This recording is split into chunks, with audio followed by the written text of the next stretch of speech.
Ladies and gentlemen, welcome to another edition of Gopher Gridiron Radio. I am Dan Owen, sitting in for Luke Buer today, and I am joined by our host, Ryan Burns.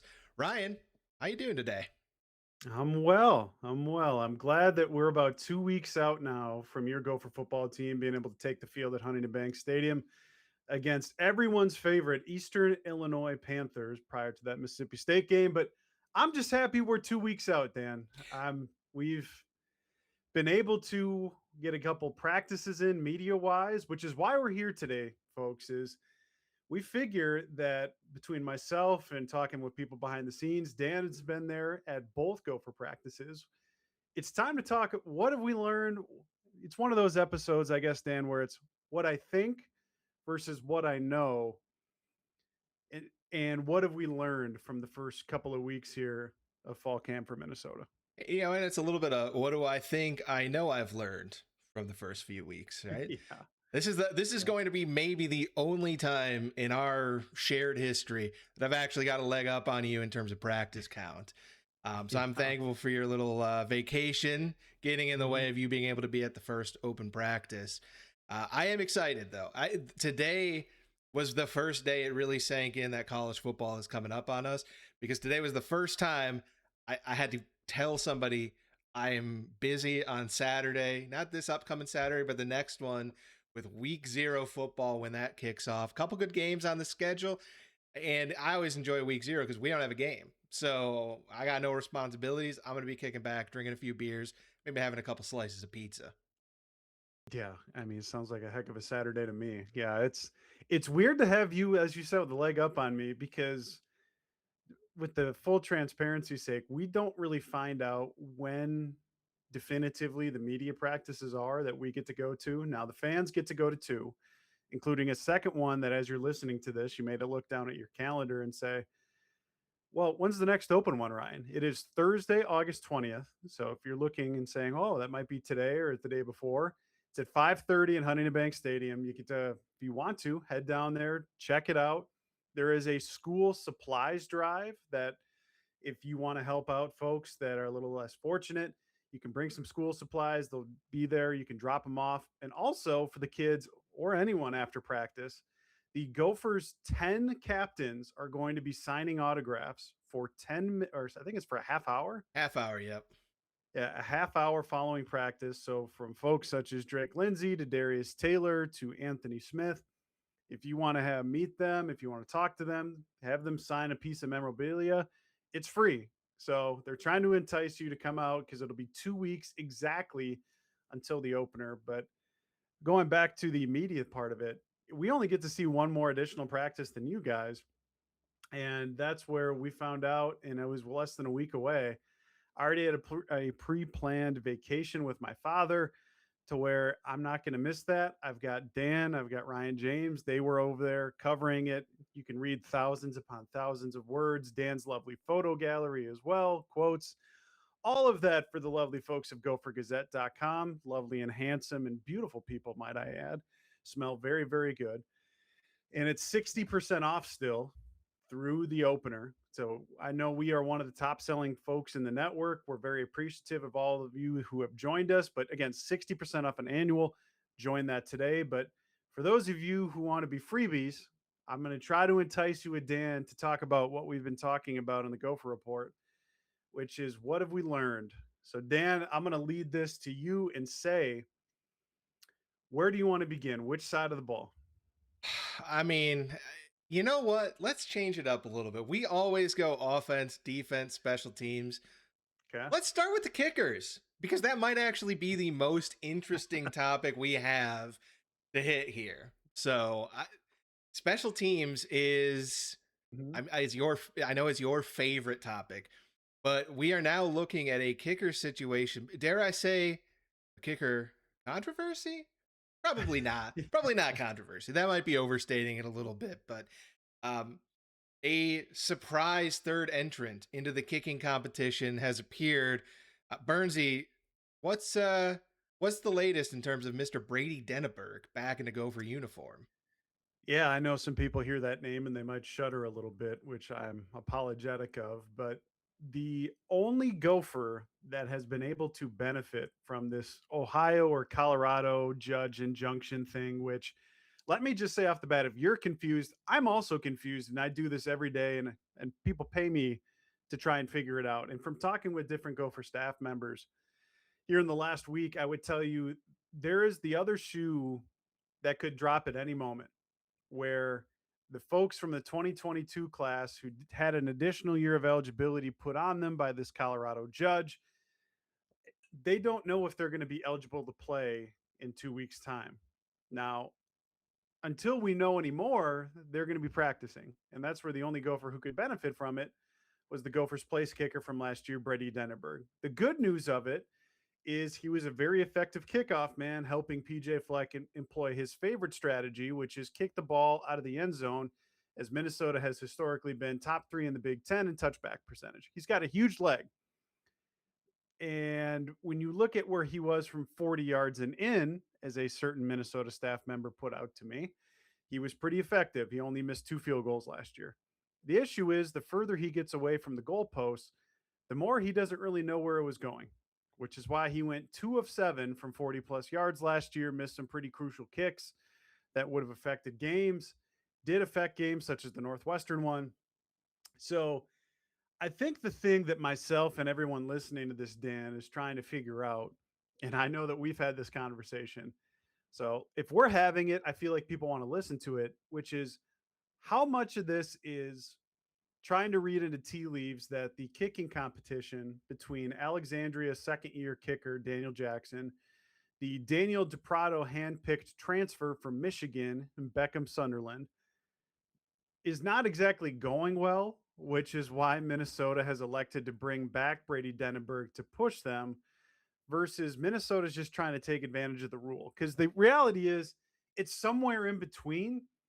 But I tend to believe that, especially at the first open practice that fans were at, that you were at, by all indications that you've told me and other people, there was absolutely zero kicking at that practice, which is very much odd at the very least. So, what is your interpretation of Minnesota electing to bring back Brady Denneberg? Scared, but also fine with it. There, Sure. there really is. I mean, unless you want to think maybe it has some big impact on kicker confidence and, oh, it's going to shatter the confidence of Daniel Jackson and Beckham Sunderland to have Brady Denneberg show up in the room and start kicking and start getting reps.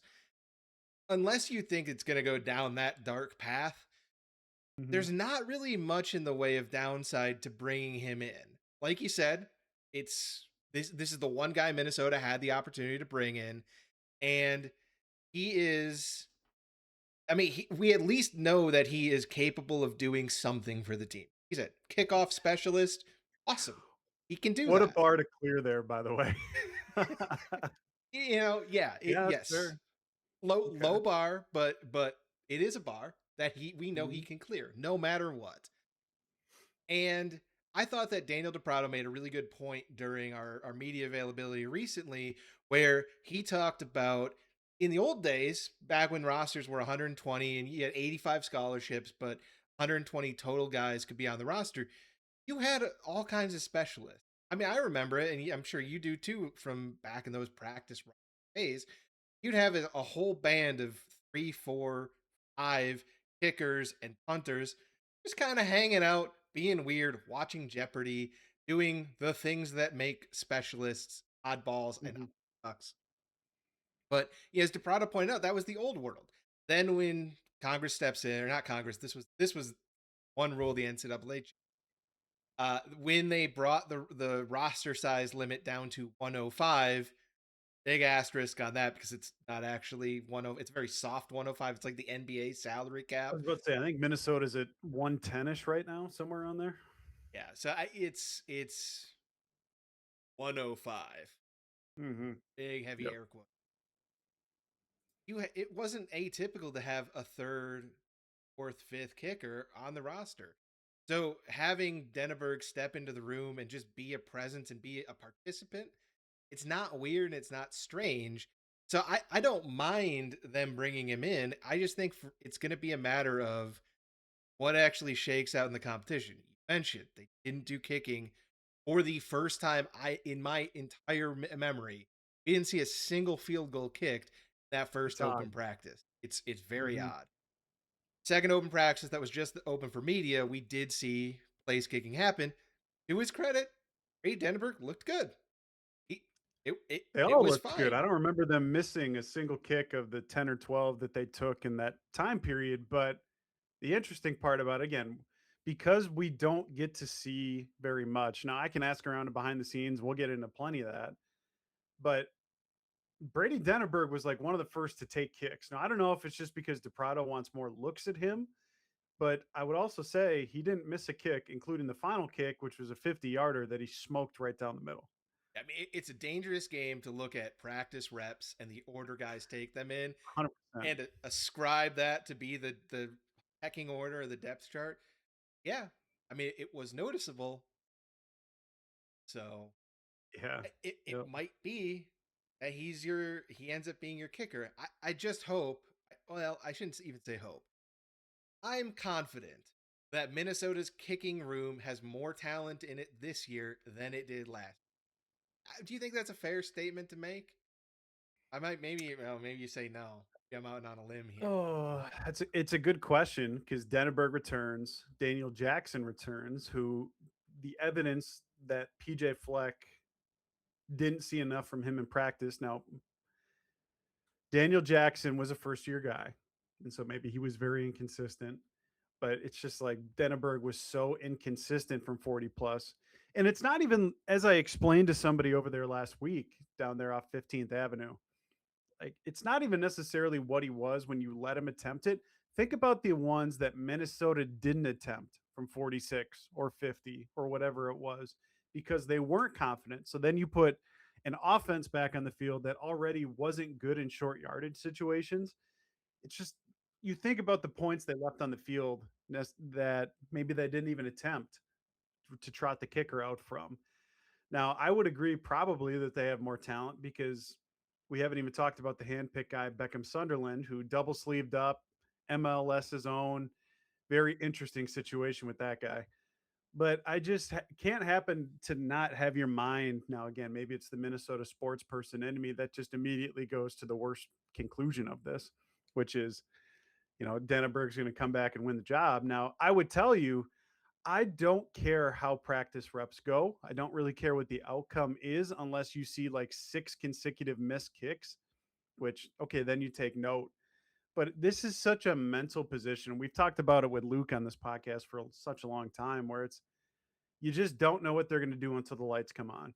Where you go from Dragon Kesich being the Big Ten kicker of the year in 2023 to then him struggling with some inconsistencies in 2024. It's such a mental position where I don't anticipate Brady Denneberg winning the job.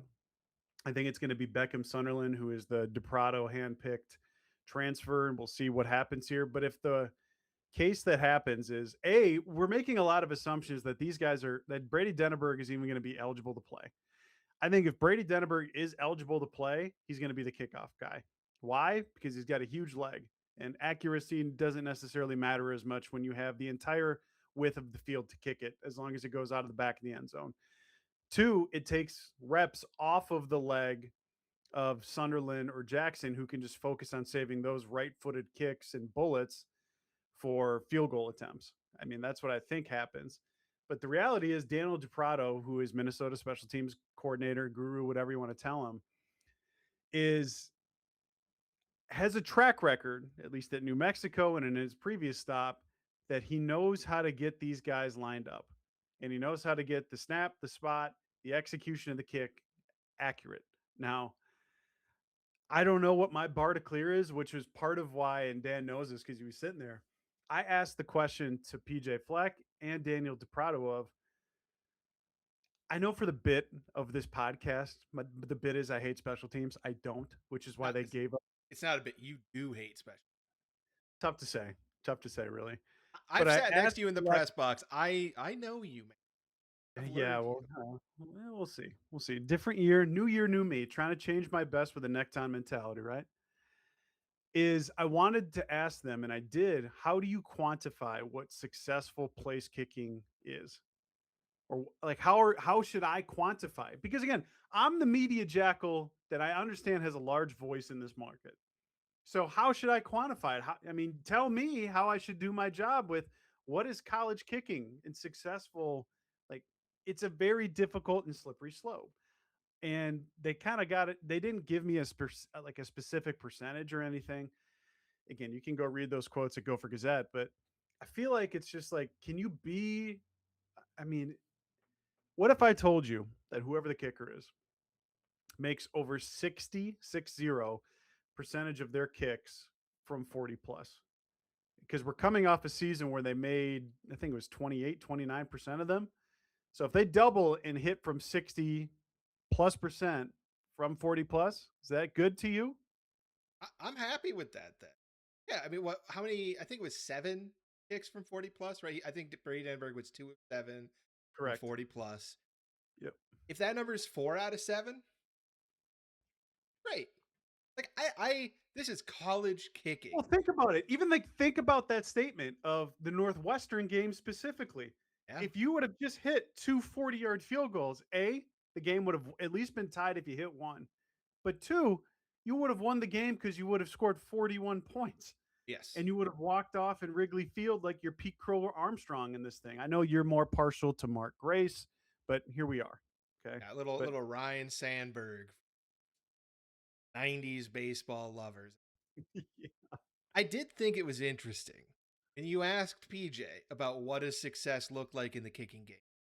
And he like you said, he kind of danced around a little bit. And look, I have, as somebody who has transcribed more press conferences than I care to ever have to listen to in my life. And that's just that welcome train's to gonna keep most of going. the job, by the way, which is I've done this for 16 years of trans and 10 now of Fleck, and there's a lot of words. You know it better than anybody. There's a lot of words, and he doesn't necessarily say anything in that. Sometimes he does. Sometimes he does. But it's almost sometimes like the pauses, the space in between the words is where you find the takeaways. And I thought Sure. it was interesting. I think, and I believe this was in his answer to your question about what does success look like, but he talked about maybe I have to change as a coach and dial up, be a little bit more aggressive on 4th and short, not send the kicking unit out, but we're Mhm. going for it. And I thought that was potentially indicative of a coach that has had his confidence shaken in his kicking game. As we talk about reading the tea leaves of that first practice and no kickers, and now Brady Denneberg's back, Yep. that was another little sign to me that, like, is Fleck not feeling confident that his kickers can actually go out and hit those kicks? Well, the other part, I'm fascinated that was. I think it's worth bringing up because that was another one where he was like, "Do I have to adjust my mentality?" Where we have seen from Kirk Shiraka to Mike Sanford to now Greg Harbaugh, when Minnesota gets across the 40 or the 35, seemingly play call changes at times. And now I mention that because it's now spanned across 3 different coordinators, which tells me I'm reading the tea leaves and maybe somebody's opinion becomes more valid or louder on the headset at times. But that's where last year they stunk in short yardage. Minnesota's offense did. I think it starts with the offensive line that consistently couldn't get any push. They were without Darius Taylor. They just couldn't run the ball overall. Worst rushing offense in the Big Ten. But that's where this year I think there's some renewed optimism that between Nathan Roy, Greg Johnson, and Ashton Beers, at least, you're going to be able to run the ball off the left side of them. In theory, like you've got an NFL guy for sure this year in Greg Johnson. I think Ashton Beers can play himself into a day 3 conversation as a returning starter at center. And I think Nathan Roy is on a trajectory where in a couple of years he's going to be an NFL guy. So if you got 3 NFL guys potentially there off the left side and you still can't run the ball on 4th and 1, 4th and 2 at the 33-yard line, guys, I mean, we got to be able to figure it out. So I think part of it is I think he knows and is self-aware enough to know that I call it turtling. Like he just climbs into his shell in certain situations and becomes very conservative, which is still fascinating to me when his persona and his personality is so outgoing, yet his game day decisions at times are very much not that. But I think it is twofold. I think maybe the kicking situation from what he's seen has shaken his confidence a little bit, but I also think there's some optimism around the offense that we're going to be able to run the ball better, which includes short yardage, which is an area that they really need to improve on from last year. Well, now, Burnsy, if I hadn't been sitting in our pre-production meeting, I'd think that that was a pre-planned transition because I think you're hitting on probably topic number two for us here. Mhm. Arguably ahead of the kicking game, it's this offensive line, and it has been it has been better than it's been in years. But I would say that my impression so far of the offensive line is a bit inconclusive from practice. And I'm curious, to your eyes, to your veteran Mhm. experienced eyes sitting here at practice, what is it? What are you feeling? What's your confidence level right now with where the offensive line is? And you talked about the left side. Right side is maybe where the bigger question marks. Yeah, it's a fascinating group to try and get a handle on right now because I feel pretty dang confident on the left side right now because from what my eyes tell me and what my sources have also said, I think Nathan Roy is having as good of a 2 week stretch in practice as he's had in his now 3 years with PJ Fleck and Brian Callahan, the offensive line coach. He's focused, he's driven, he's physical. I mean, he's obviously got a mentality where I still remember a play last year. I think I have the gift somewhere where he's like Supermaning 40 yards down the field to try and decleat somebody, which give me that MF around the offensive line every day of the week and twice on It, Saturdays. it, But it was if such an can you get, unnecessary move by him. I remember the exact play you're talking about, where you're exactly yep, right. He dove over the guy with the ball who was on the ground. The play was right, over. It yep, could have even been flagged for maybe a little bit unnecessary late after the tough to whistle say. kind of roughness. No, But tough to say. I love that. Yeah, I tell you what, for anyone who follows us on social media, we'll find that GIF and throw it on the tweet for this, and maybe on the message board too, over at Yep. gophergazette.com, hashtag 60% off. But anyway, sorry I interrupted you. I just love that play so much. I mean, that's the type of mentality I want from an offensive lineman is run 30, 40 yards down the field to where the ball carriers meet in contact and you try to move mass against them. But that's where he's making it sounds like he's made a leap here from second to third year in the program. You've got Greg Johnson, who by all indications is expected to be among the best offensive linemen in the Big Ten. He's a 3 year starter. He's been a little banged up at times here in fall camp. Nothing that has kept him out of practice, but I think you're going to see here very soon Minnesota put him on ice until the opener.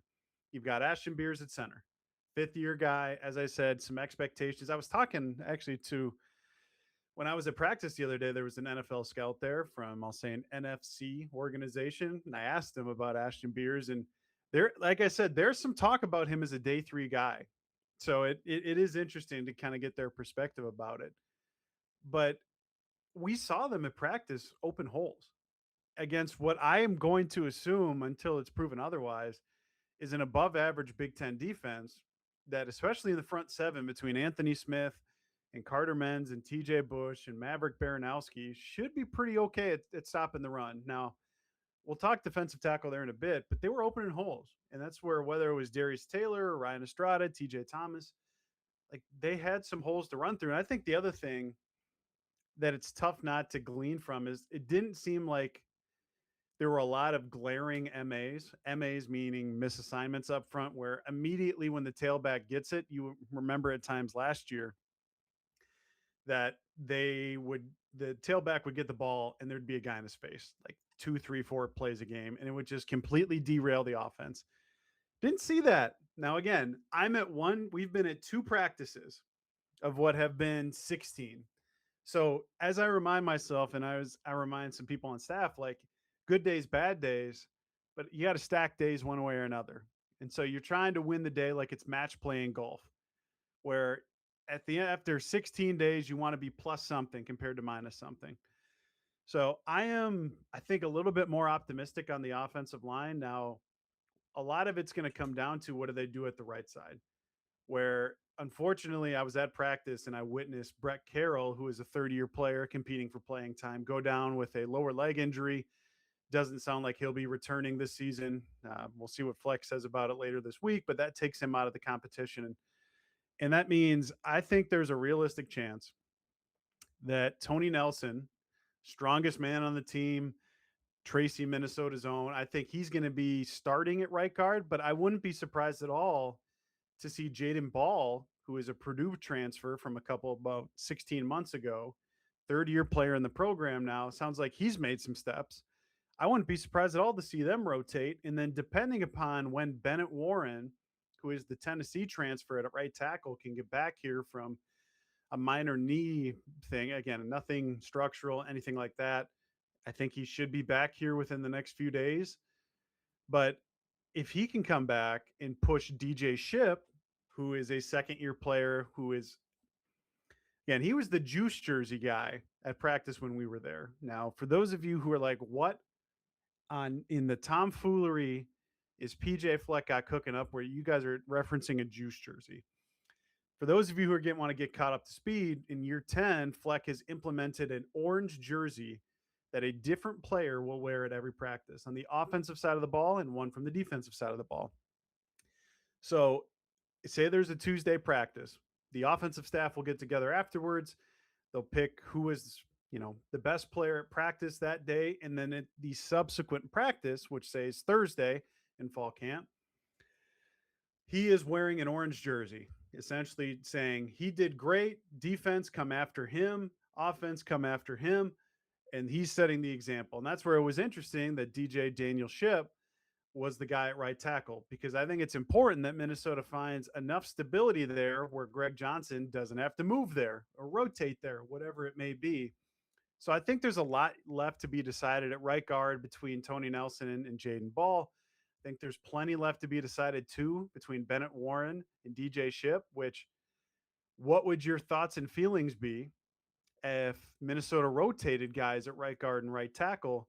It's not unheard of, as I think we've laid out on this podcast before, because Minnesota did it back in 2019 to get John Michael Schmitz's feet wet at center, which also rotated Connor Olson and Blaze Andrews and a bunch of other guys at the time. But I mean, if you're literally asking me, which I know I'm getting very Dan Barrero-esque in this answer, I do think they're going to be rotating at right guard and right tackle, at least for Eastern Illinois. What are your thoughts?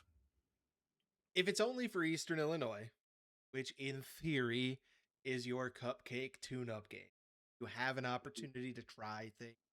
But fine, I will live with that. If it's more I than don't think that, it's I don't think it's I just going to hate be for it. that. I think it's going to be for September, to be quite honest with you.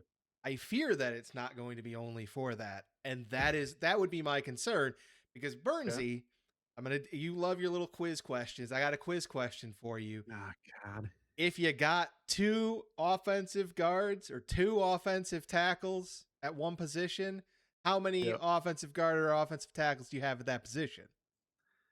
You got probably none. Is You the got old? I know none. that it's the saying with quarterback. If you got two quarterbacks, you got no quarterbacks. But I'm just saying, like, we've seen it work within an offense that was the most prolific of the Fleck era, which was the 2019 one where they rotated. Now, I understand what you're saying, and I get the point you're trying to make, that because no one has separated themselves potentially. Now, again, there are 2 more weeks of fall camp to go, and we're going to see who's healthy. Like, if Bennett Warren doesn't get healthy and then prove himself, I think DJ Ship is going to be out there at right tackle come Eastern Illinois, and we're going to see how many snaps he can take. Or if something else happens on the offensive line, we'll see guys slide around a little bit. But I just I think it's different when it is right guard and right tackle compared to quarterback. Now, I think the best thing that would happen, and I think what Minnesota would tell you if you gave them truth serum, is somebody plays so well in the month of September that they separate themselves, and then come October or after the bye week, you kind of roll with that, and by then probably somebody's banged up and you adjust from there. I just am I'm coming around to this whole thing where I don't know that Tony Nelson or Jaden Ball have separated themselves enough. And Bennett Warren just isn't healthy right now. Now, again, he's expected to be back here soon, but it's just you have to play your best 5, 6, and if maybe it is 7 linemen. I want to make sure we get that across to the listeners of I'm almost operating under the expectation that you're going to see offensive line rotation at this point. And yeah, like, I mean, I have some strong feelings about some of the theories you floated about offensive line, including Greg Johnson potentially being tackled Which ahead I of. by the way, I think is absolutely still on the table, but I think Ship and Warren have done enough to allow Brian Callahan to have a kind of a feeling out process in September at this point. I would agree with that. I do think that I feel like I've seen enough where it's not a disaster. Like, I can remember a couple of years ago when they were trotting Martez Lewis out there. In fall camp, or maybe it was spring camp, whenever it was that he was out at right tackle, you could tell, like, this is not a good idea. I Mhm. don't think it's a bad idea to do Daniel Ship and Bennett Warren at right tackle. Greg Johnson is your, in case of break glass, in case of emergency. Yep. I I don't like the idea of rotation, and I guess maybe some of that depends on how they execute a rotation. If you're going like drive to drive, flipping guys, I tend to look at the offensive line. Now, I'm not a football player by trade. I played in fifth and sixth grade in Eden Prairie Community League. I was Yep. terrible at football. I quit because everyone was being mean to me and it hurt, and I didn't know how to use physicality. And the coaches were like, all right, you got to keep your pad levels low. So I was like, okay, cool. I kept my pad level low. And then I'm getting slapped in the helmet and just like knocked over it. Very mean. This is a safe space. I appreciate you letting it out. It was not fun for me. I'm not cut out for that. Yep. Baseball is my sport. But if, you know, so I don't have the experience necessarily, but I do tend to look at the offensive line as a spot where it's like you kind of got to build up reps, and you're going to learn about the guy who's across from you. You're going to learn what their new tendencies are and figure out how to handle certain things. And if you're constantly rotating and switching out, I do worry about, okay, you had a bad rep, you had a bad drive, bounce back, adjust, and fix it. Like, are you being given the opportunity to do that? Now, if the rotation is a little bit more long form article than that, I guess that can work.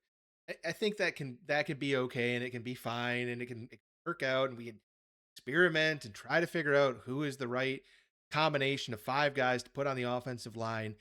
I just worry about a revolving door, not letting either guy put their best foot forward. And I mean, I can't help but think about it. Yes, the Eastern Illinois game is a great time to try stuff out. Hopefully, the Akron game is too. We've seen some rough experiences in the Fleck era with games like that Akron game, but Yep. in theory, that should be another safe space to try it out. But I think about that Mississippi State game. Like, I don't want to maybe ascribe too much value to it, but I tend to look at that game nearly as a must-win game. BJ Fleck has had bad luck, not luck, has had bad results in these marquee non-conference games in the last 3 years. The Cal loss last year was not a good look.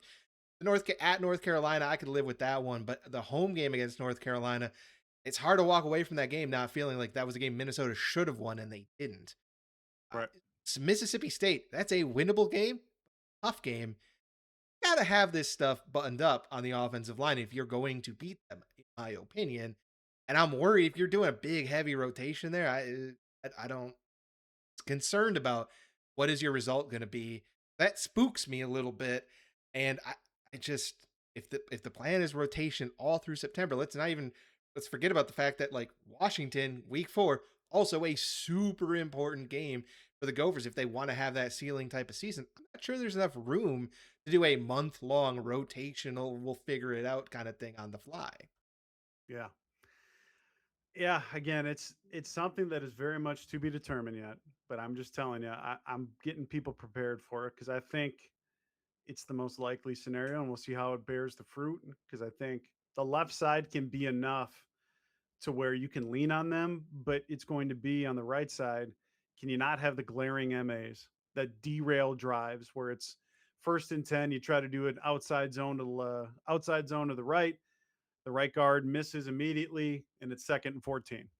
Like if Yeah. you can just have them not miss assignments and just have it be second and 7 instead, the play call sheet for everybody's favorite offensive coordinator, Greg Harbaugh, becomes exponentially longer and it's much more difficult for opposing defensive coordinators.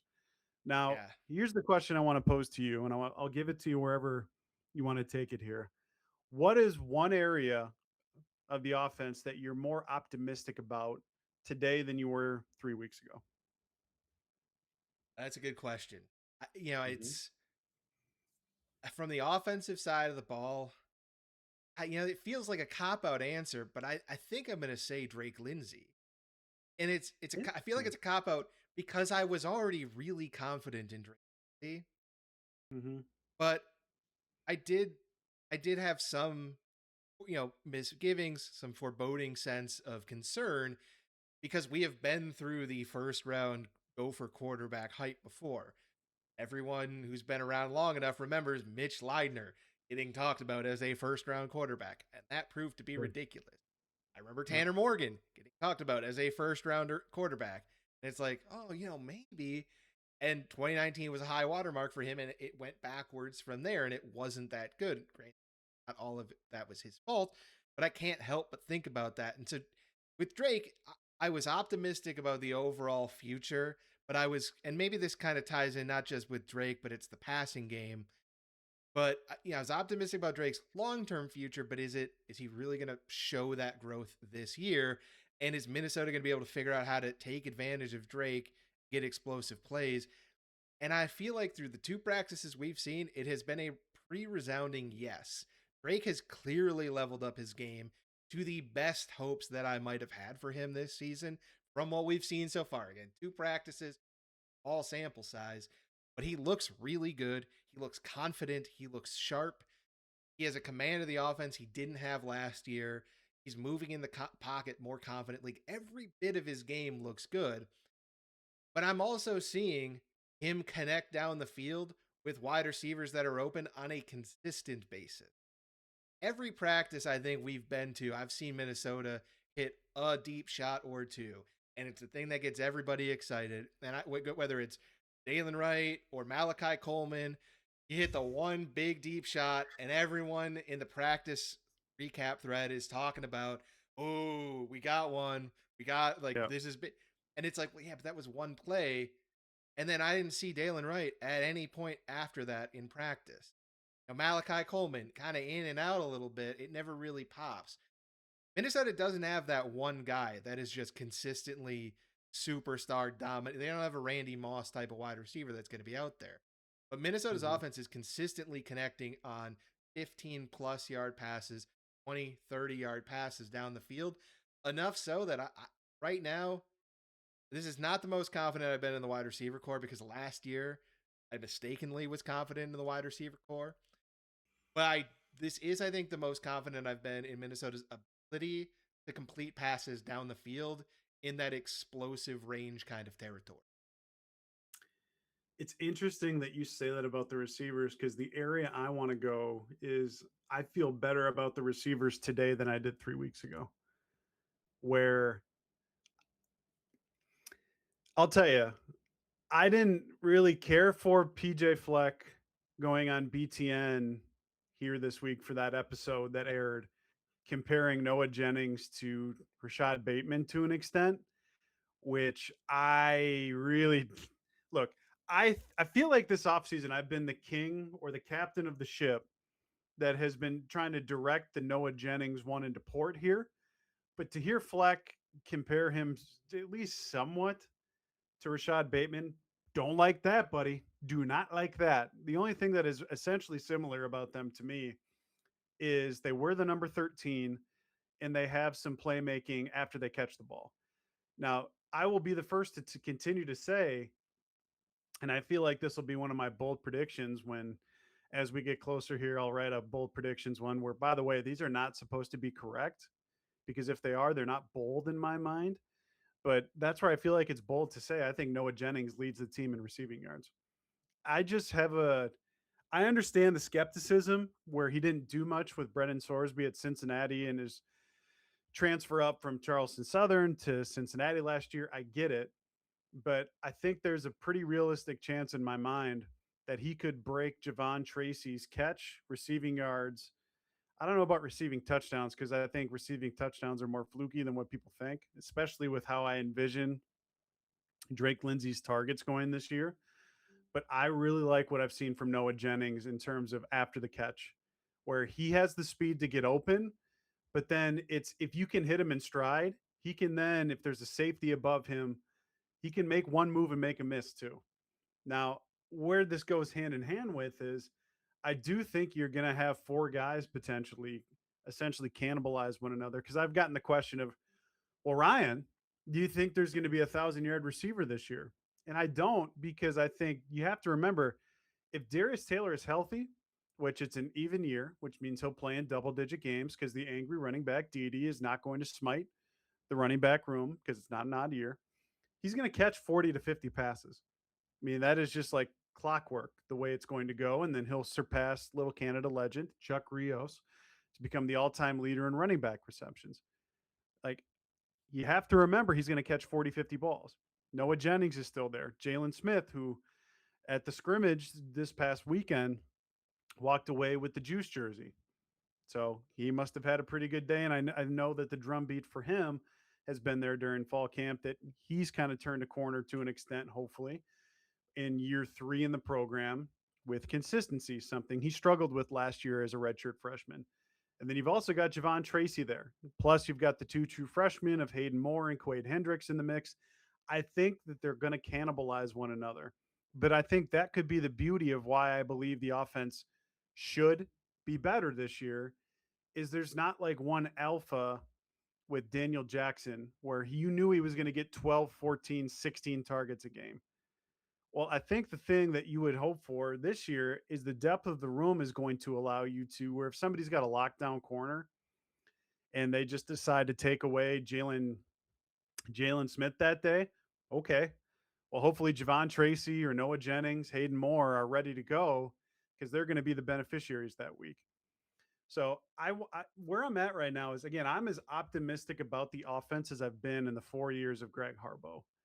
One, because Darius Taylor, again, even year, should stay healthy. And when he's been healthy, Darius Taylor is going to run for 5 yards a carry, which means Darius Taylor is going to keep the offense on schedule.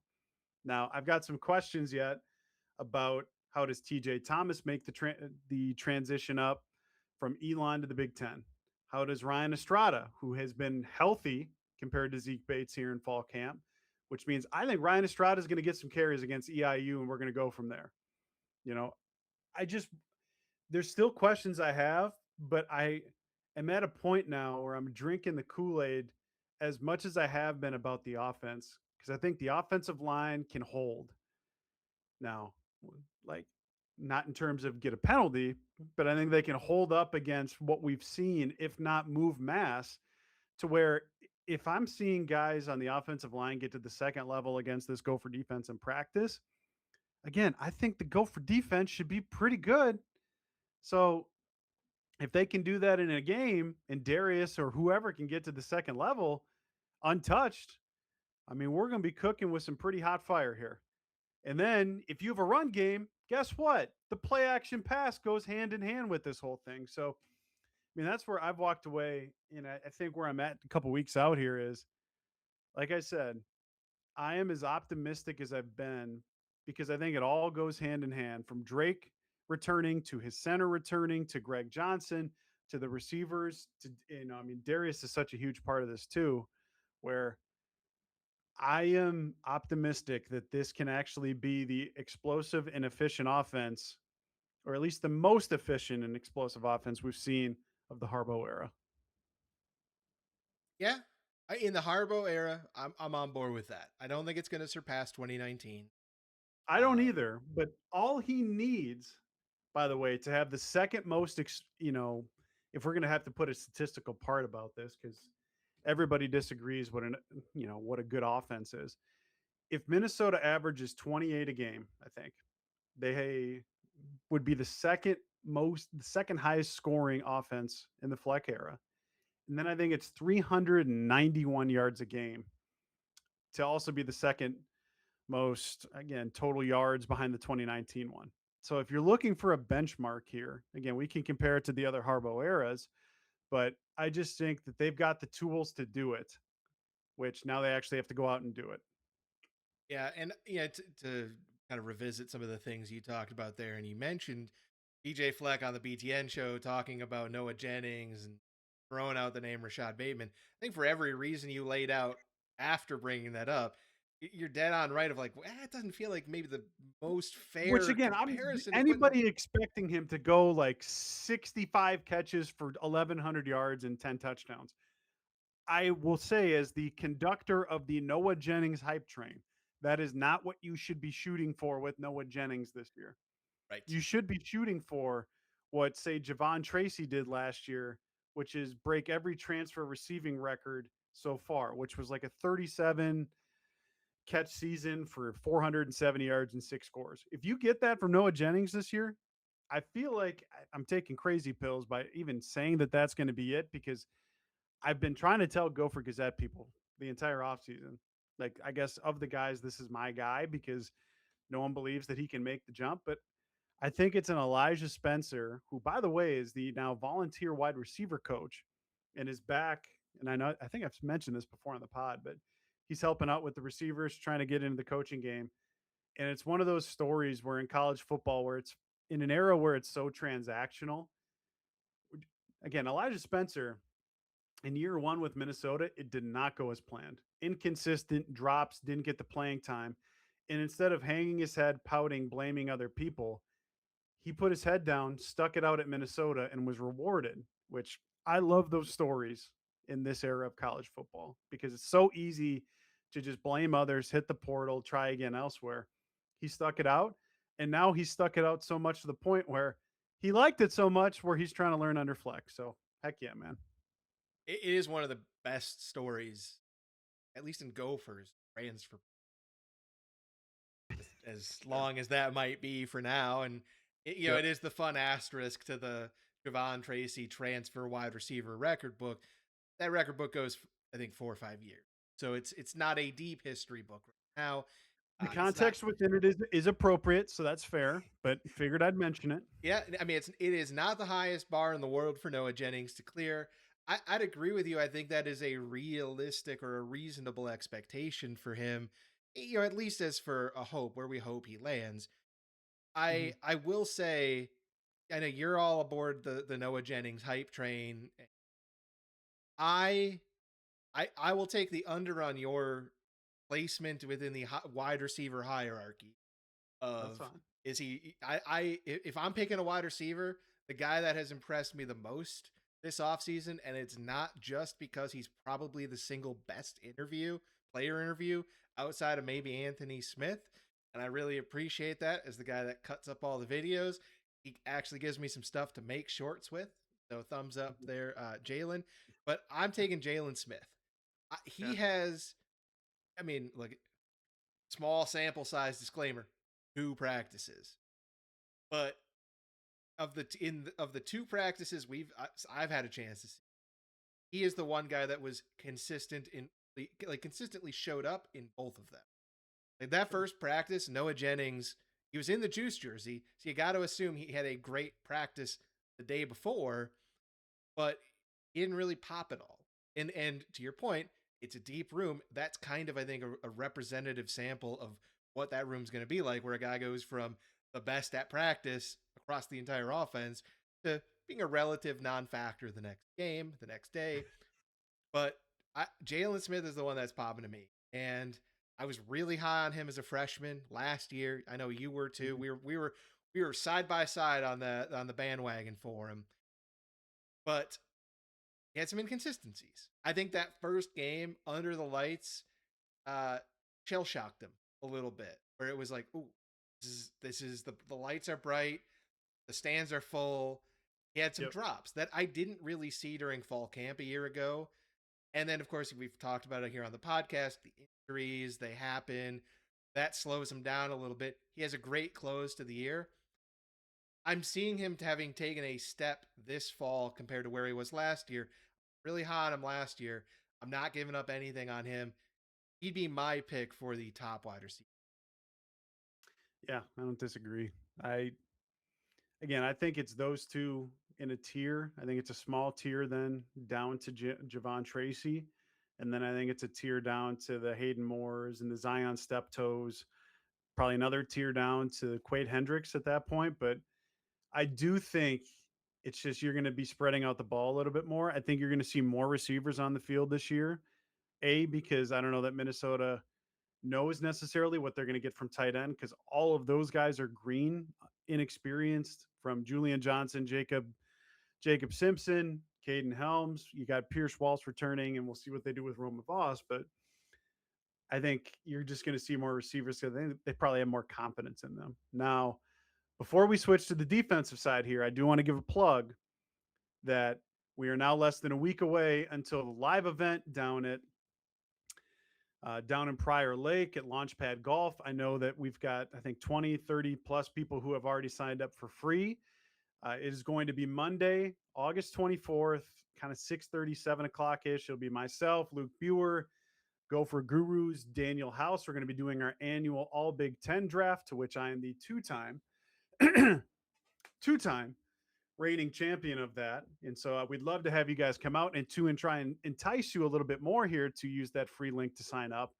Launchpad Golf is going to be giving away, I believe, free tickets, 4 free tickets in the lower level to somebody who shows up for the Eastern Illinois game. Now, it's only to those who sign up.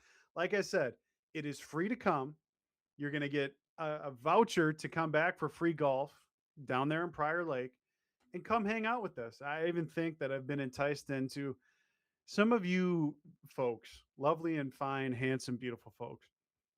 I put on Gopher Gazette, Dan, that I've got some old Gopher Illustrated merch that I know have no use for, that it's like an XL size. And people are like, yeah, I'll take it. I'll wear it. And I'm like, it is a very strange life I live. So I'm going to be bringing that. So if you want some potentially, I think I got like 3, 4 pieces of Nike clothing with that. Come hang out with us. And so it's going to be in the description here on YouTube. It's a pinned tweet on our Gopher Radio Twitter account. Sign up, come hang out with us, bring a friend. We're almost there, folks. We're almost there. So, Dan, let's start on the negative side because you're Buzz Killington. If I've learned anything, by the way, from the last episode we did, where Deeply many pessimistic. people reached out to me to say I am Buzz Killington about this team, which I find fascinating, considering I am higher than consensus in my mind. But again, perspective is the variety of life. You've told me that I don't know how many times next to me in the press box. But when we talk about the defensive side, you've been in a couple practices to which I will tell the listeners right now, we haven't seen them tackle because welcome to PJ Fleck practices when the media and the fans are there. You don't get to see tackling, which I'm assuming sources have told me, big part of the defensive side of the ball. So take everything we're about to say with a grain of salt. But what is an area where you're like, I feel a little shakier than I do 3 weeks ago before fall camp started about the Gopher defense? I think I'm going to say defensive line. And this is also feels like maybe a little bit of a weird answer because I didn't exactly feel super hyped. That was maybe my biggest question mark area for the defense. Okay. But we talked earlier about the running game in practice. They've been moving bodies, they've been opening things up. This is the perpetual question we have during practices, which is, are we good or are we bad? Is our offense really good? And so we're moving bodies, we're opening holes for the offense, the running backs to That run is the through, and flip it's all side of the great. coin here. Yeah. Or is our defense bad? And Well, here's the thing: they don't it's impossible to have to answer. be bad. They don't have to be bad. I know that we have to like think about it in almost black and white, but it's like, or can the offensive line just be more adept at moving folks in their new kind of zone blocking scheme that they're kind of tweaking between Brian Callahan, Matt Limegrover, and Greg Harbaugh? But go on, I'm getting us sidetracked. Yeah, you're right. It is not black and white. The answer is not A or B. It's ab. Ab.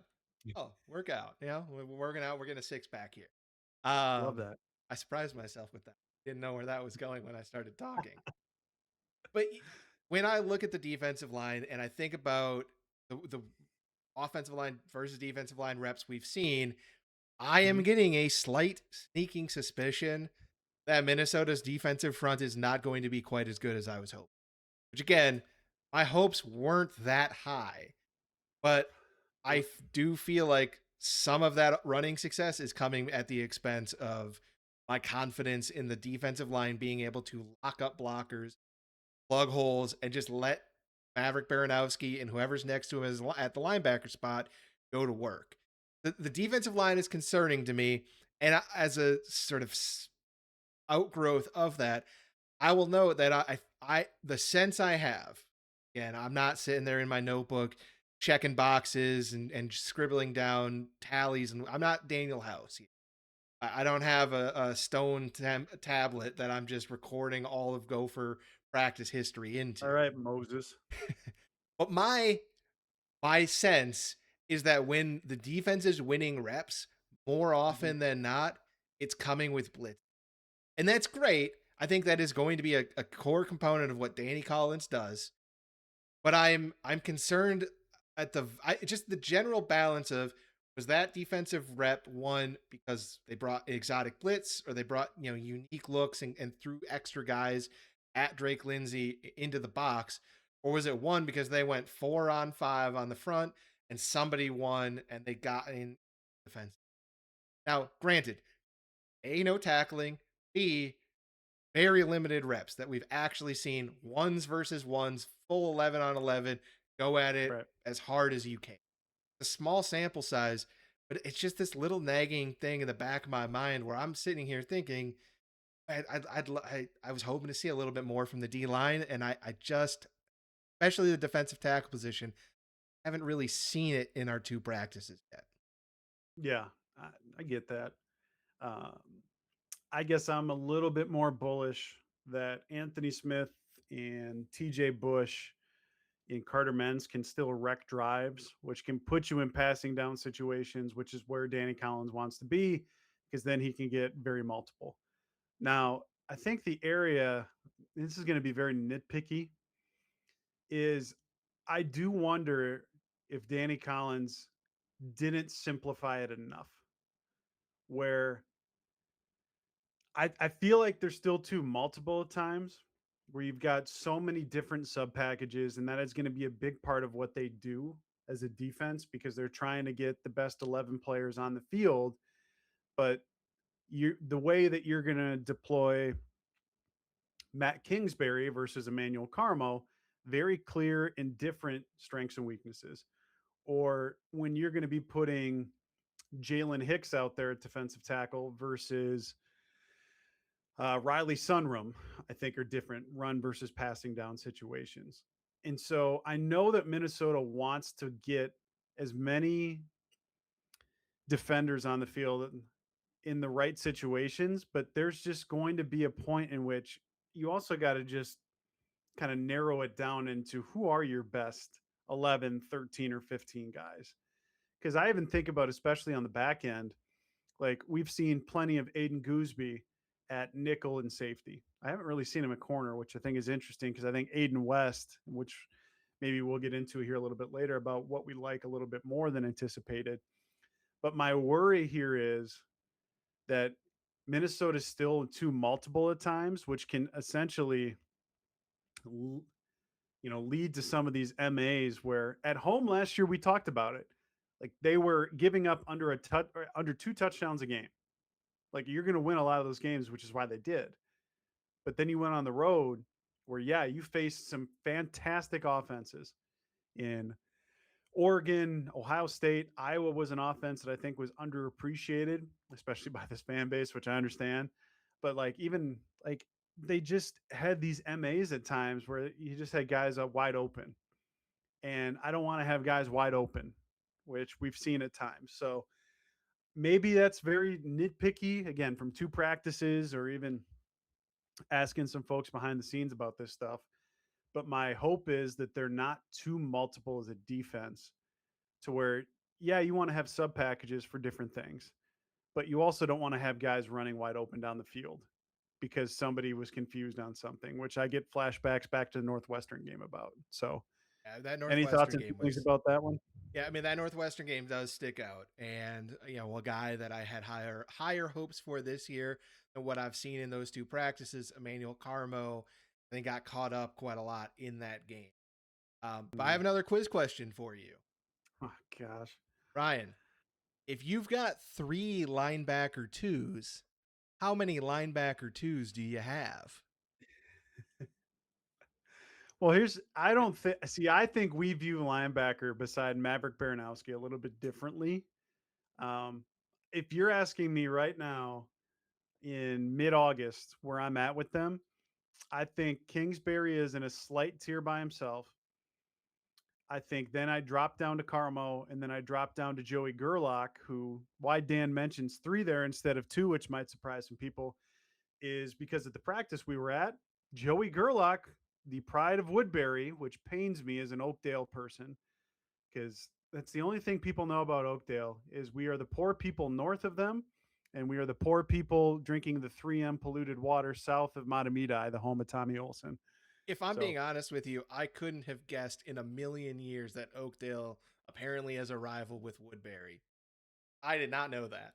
you don't know the battles between Skyview Middle School and Lake, where yours truly, it was a lot of pride for Skyview to go to Lake and then beat them in basketball at least. And look, let me have something in my athletic career. If my again, let me have a little bit something here. But it was interesting to see Gerlach, who is recovering from a significant injury that he spent.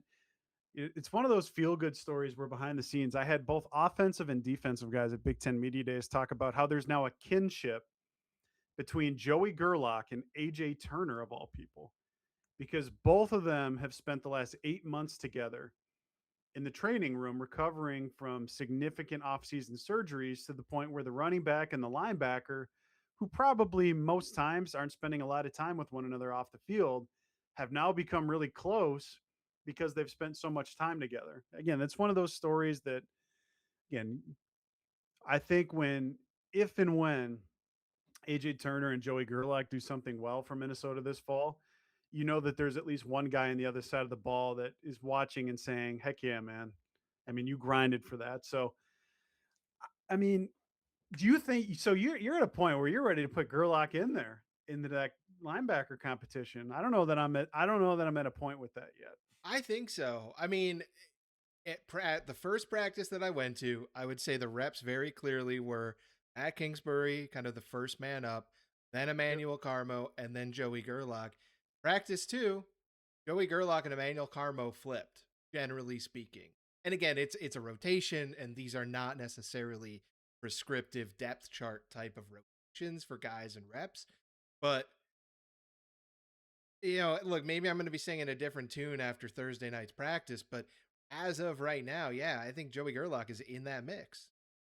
I think he's in the mix. I don't know that I'm ready to put him above Carmo, I but don't, I I think don't. he's For the record, I believe that Carmo might be the most important guy on that defense in terms of can you have a ceiling season. I don't want to put Gerlach ahead of Carmo. No offense to Joey Gerlach, I'd love Joey Gerlach. I love the story, but I might be a little bit. yeah. I mean, we'll see. I think they're all going to have different roles. I still think Gerlach is destined to be if Minnesota has to go with three linebackers. I think he's probably the guy that comes onto the field if Minnesota wasn't doesn't want to put Garrison Monroe or Aiden Gooseby or Zach Harden down there. But I also just don't want to take away too much from two practices at linebacker, where maybe more than any other position, it's about tackling, and we didn't see it. So I think we'll find out now if there's an area of the defense. I don't know that I'm more high on, but I think what I'm more intrigued to see if I'm right to have some expectations for them is just the back five, where I feel like Aiden West has run away at this point with the corner two job alongside John Nestor, the Michigan State transfer, who the BTN crew said some very nice things about. Seemingly every rep that I saw that John Nestor was out there, Aiden West was also out there. And I think somebody posed the question to me on Gopher Gazette because, again, lovely, handsome, intelligent folks over there.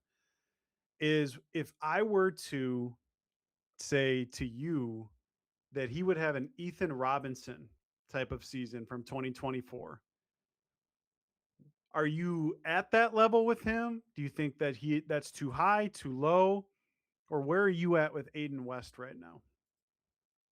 I think in the month of September, that's too high.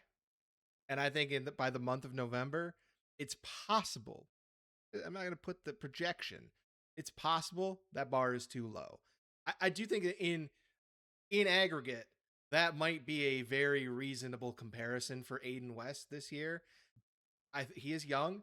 Ethan Robinson came in with not a lot of no Division One experience. I think journey, but he did come in with a lot of time playing football. He was an incredibly mature kid, came from a Mhm. military background. Like this was a kid who was capable of handling the mental side of the game incredibly well, of handling the responsibilities, all of that. Aiden West is younger. I don't know what his background is. I don't want to impugn his character, but I suspect that he is not at the Ethan Robinson level of maturity and all of that because Ethan Robinson, I think, was special on attention. So Yep. I think maybe early on it's going to be a little rough, but I love the upside. I loved him as a high schooler. And I think by the end of the season, he might even potentially surpass where Ethan Robinson was in his 1 year as a Gopher. Yeah, it's going to be interesting to see because I still think you're going to see Mike Gerald, 30-year guy, second year, Naeem Parrish, Hill Murray's own, which again, Tartan Titan rival Hill Murray, Rob Reeves, former Gopher tight end coach under Jerry Kill, is now the head coach for Hill Murray Pioneers. And his son is now as a Gopher offer, which if you want to tell me how old do I feel today, it's older than my 34-year-old bones would indicate. It's older than my 34-year-old bones would indicate. Simon Seidel has also kind of worked his way into that backup corner mix. I think you'll see all three of those guys core special teamers. But that's where the secondary is just going to be an interesting blend of younger guys such as Aiden West. I also think Zach Harden, another second year player who mixed in a little bit towards the end of the season, is in for a role where he is going to get as many snaps as Minnesota thinks he can handle. Now, I don't know if that's going to be 30, 40, 50, 60, somewhere in that range. Essentially, I'm telling you, I think Zach Harden is going to have a big role as either a safety or maybe an early down nickel. And then you've got the interesting mix of, okay, we got an experienced guy like Makai Smith who transfers in from Lehigh. You've also got Aiden Gooseby, who's going to be playing a lot of snaps somewhere. And then somebody's also got to play alongside Kerry Brown, which I still think fourth year guy, Garrison Moreau, who has battled some injuries, is now healthy. He's going to be a part of the mix. But that's where it comes back down to. I mean, I've mentioned like 4 or 5 guys there who can play safety or nickel.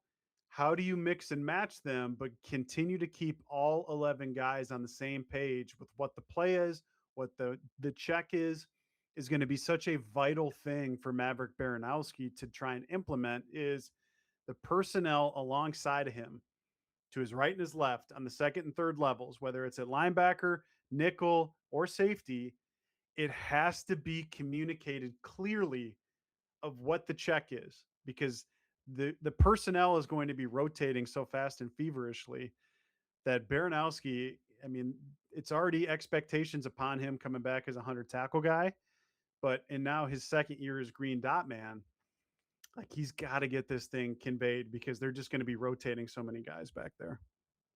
All right, hey Ryan, I got one more quiz question for you. I If feel, am I back in like, I feel like I'm in 10th grade. All right, go ahead. I had to listen to your quizzes with Luke. For anyone who doesn't know, even when I'm not on these shows, Ah, I'm in the background recording. So I'm sitting there watching all the quizzes, and I'm just thinking, oh man, if I ever get a chance, I'm putting Ryan Burns through the ringer. All right, this is gonna be the toughest question I've asked you today. If you've got three or four safeties playing next yeah. to Kerry Brown, how many Jeez. safeties do you have? See, I get that, but it's just like college football has become so multiple now Well, where well, like hang on here. So you're going to say none. Is that your answer? Final answer? Dan, you're going for if you have 3 or 4 safeties, you have no safeties. But that's where the only safety I can confidently put in ink for 100% of snaps this year is going to be Kerry Brown. If he's healthy, he's playing 100% of snaps. It's just how do you rotate Zach Harden versus Garrison Monroe versus Mackay Smith on the back end? And then how do you rotate Aiden Gooseby? And like, again, that is part of why I'm a little leery of they're just got so many different like personnel packages back there at times where maybe some of it's they're just trying to find out is Aiden Gooseby a better strong safety or nickel? Is Zach Harden a better free safety, nickel, strong safety? Like, and that's where you have to just remember when you go watch a fall practice or even the one coming up on Thursday, they're always trying to work on something from the previous day that we didn't see. So maybe when we go there on Thursday, it's going to be a heavy third down day or a heavy green zone, red zone day. And they're trying to work on things from 3 practices ago where they went at it with one another. Like you just, it's important for me to be like, you need to have the full context that you don't have the full context, even for someone like myself, who I live, breathe, and die Gopher football. Like I am as passionate about it as any one of you, but I also know that when I, text or talk with somebody within 24, 48 hours of the practice, it's like, okay, well, we were trying to, do this that day. And well, okay, well, it would have been, I would have loved for PJ to come on the headset and been like, hey, people, we're working on this today, but you got to take everything with a grain of salt. Wouldn't that be nice if when we walked into the practice facility, they just handed us a sheet that was like, hey, here's everything that was Yeah. really good yesterday and really bad yesterday, and this is what we're going to be trying to fix and focus on. However, Yeah, that'd be nice, but yeah, it's you just got to remember that there's always another angles that they're always trying to work on with something. So, we're also by the way, I will say for Thursday's practice, you have to remember with this too. These guys at this stage of camp really don't like each other cuz they're tired of going against one another for the 18th straight day. Where the defense knows every single offensive tendency known to man and they're cheating like you wouldn't believe. And I'm sure yep. the same thing goes for the offensive side of the ball, but as a former collegiate player on the offensive side of the ball, the defense always is cheating, especially at this point of camp, because you know everybody's tendency at this point. Yeah, So and I don't know what Thursday is going to bring. I hope tackling more than anything, but I hope that from listening to this episode at least, you can get a better idea of what we believe this team is at now that we're about 2 weeks away, Dan. yeah, well, I have to go back to my quiz question because I was trying to set up a bit, and you just gave me the old stiff arm here. Yep. Give me an answer.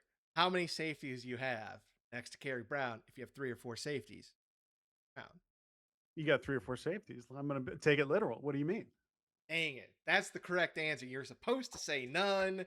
And then I'd be like, wrong. I'm not doing the bit this time. It is 3 or 4 safeties. I do think just, to kind of close out that conversation on the safety room. I do Mhm. not like it when you have multiple guys and you're rotating and all of that. I am not a fan of it. Talked about it at the offensive line. Talked about it at linebacker. I don't like it. I would like to see somebody seize the job. Um, Safety, I feel a little bit differently because I do think that Aiden Gooseby has been good enough to seize the job next to Kerry Brown. And I think Minnesota is in a position of strength there where if and when they rotate in multiple guys, it's going to be because those guys really are the best option in that moment. They're trying to get experience and keep guys fresh.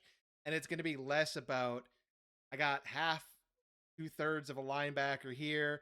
I got half of a linebacker here. And so I'm going to try and finagle it, MacGyver my way into one complete player. That's my vibe at linebacker. I think at safety, it really will be about being multiple, about staying fresh, all of that.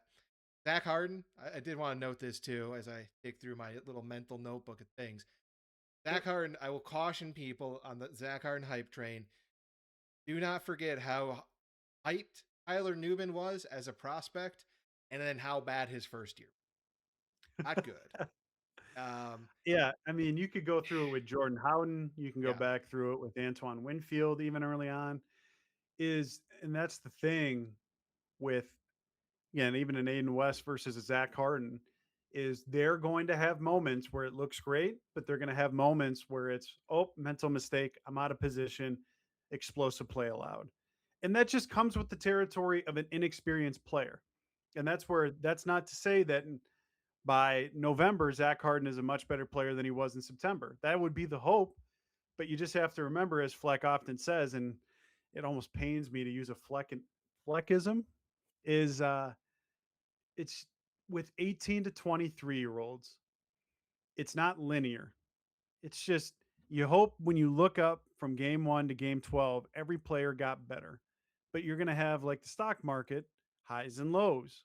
But then you look up at the end of the year and you see the stock market's up 17% this year. Well, it didn't feel that way at times. So you just have to remember with young players or even just inexperienced players, such as say a Garrison Monroe, the fourth year out of Shakopee kid, like as he gets his feet wet, there's going to be some MAs at times, but the hope would be, especially on that last level of the defense, their glaring MAs are a lot different than the guys up front, just because if they don't make the play, instead of a 12-yard gain, it's an 82 to the house. So the hope would be that Collins can mix and match on the back end there and they can figure it out. So we'll find out. We will find out, Dan. Fingers crossed. We have what? I mean, this is going to go live. We're T minus, I think, 15 days at the time this posts from Yeah. sweet, sweet Gopher action. Oh, it's like I said, between this episode will have the live event on Monday, which people should RSVP for free, 4 free tickets. Again, Launchpad Golf is supporting us, so support those who support us. We'll get into the season preview episode about a week's time from now, and then guess what? We're going to be cooking with fire there as we attempt to preview the Eastern Illinois game in just 10 days. I will say this because I know people think I'm Buzz Killington at this point. If you've made it to this end, we're an hour something in. I appreciate you more than you know. I hope when you woke up today, somebody loved you and it was yourself because we all deserve something and we all are enough. But I will continue to say by the time we record the episode that is a season preview, I do believe this team at least has the ingredients of the 2019 team that they can have a ceiling season. Like you have the star power on the offensive and defensive lines with Greg Johnson, Anthony Smith. We'll see if Ashton Beers and a TJ Bush can make a jump. Carter Menz and Nathan Roy, per se, there too. You've got a returning quarterback who's very gifted in Drake Lindsay. You've got some NFL guys like, I would tell you, Darius Taylor there. If he can stay healthy and you can have a running game, this thing could be good. DePrado has a very good history with kickers. Like, and the schedule is you miss the top 2 teams in the conference, which in my mind are Ohio State and Oregon. That is not to say you don't have difficult games stat because Minnesota does play 5 ranked opponents according to the preseason top 25 and tough road games such as Penn State, Indiana, Washington among them. You've still got Iowa at home, who's preseason ranked. You get Michigan at home for the little brown jug. But I can still see a path, even this close, where folks know, again, call me what you will. Like I'm telling you, we'll see where I end up being at. I know Vegas is still at 5.5, 6.5. I can see the ingredients for this season being a special one, which I'm telling you, as from what one of my favorite horrific, funny movies of all time, Dumb and Dumber. It's a quote I use all the time. So you're telling me there's a chance? That's all. That's all any of us want, myself and the press box included. Because trust me when I say, I enjoy covering good football teams more than mediocre ones, and mediocre ones more than bad ones. I can just tell you, I think the ingredients are there, and I think there's some quiet optimism behind the scenes to where if the offense takes the step forward and the defense can just be above average, to go with a special teams unit that if they can just be average instead of 18th in the Big Ten like they were a year ago, you're going to be in every road game. And we've seen historically that under PJ Fleck, Minnesota plays ranked teams better at home. And so I'm looking at that game after the bye week in Iowa.